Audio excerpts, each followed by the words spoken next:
खबरें वो जो बनी देश की सुर्खियां, ऐसा जिसे अब तक न देखा न सुना। देश की मुख्यमंत्री आहेत ते किंवा केंद्र सरकारच्या मदतीने बरीचशी कामं कल्याणमध्ये डोंबिवलीमध्ये झालेली आहेत।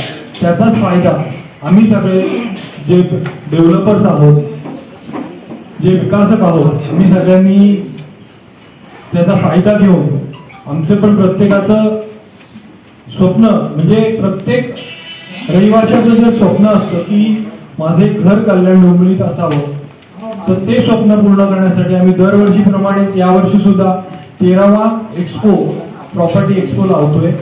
त्याच्यामध्ये साधारणतः 20 लाखापासून ते 1 करोड, 1.5 करोड, 2 करोड, 3 करोड पर्यंतची घरं कल्याण डोंबिवलीमध्ये सगळ्यांना एका छताखाली बघायला मिळणार आहेत।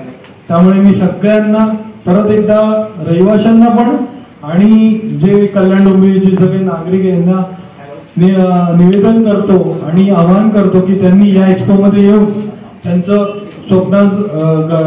स्वप्न पूर्ण करावं। गृह खरेदी करण्याचं जे स्वप्न असतं ते मंत्री एकनाथ शिंदे साहेब, केंद्रीय मंत्री कपिल पाटील साहेब, आपले कॅबिनेट मंत्री रवींद्र चव्हाण साहेब, त्याचबरोबर डॉक्टर श्रीकांत शिंदे साहेब आणि आमदार महोदय, खासदार महोदय, बाकीचे सर्व मंडळी, महापालिकेचे आयुक्त असतील, कलेक्टर साहेब असतील आणि इतर सर्व मान्यवर त्यांना या ठिकाणी आम्ही आमंत्रित केलेलं आहे। आपणही त्या दिवशी यावं आणि जास्तीत जास्त प्रसिद्धी या कार्यक्रमाला आपण द्यावी, जेणेकरून ग्राहकांना एका छत्रीखाली 150 प्रकल्पांचं प्रदर्शन पाहता येईल आणि आपलं स्वतःचं हक्काचं घर खरेदी करता येईल, हीच आमची इच्छा आहे।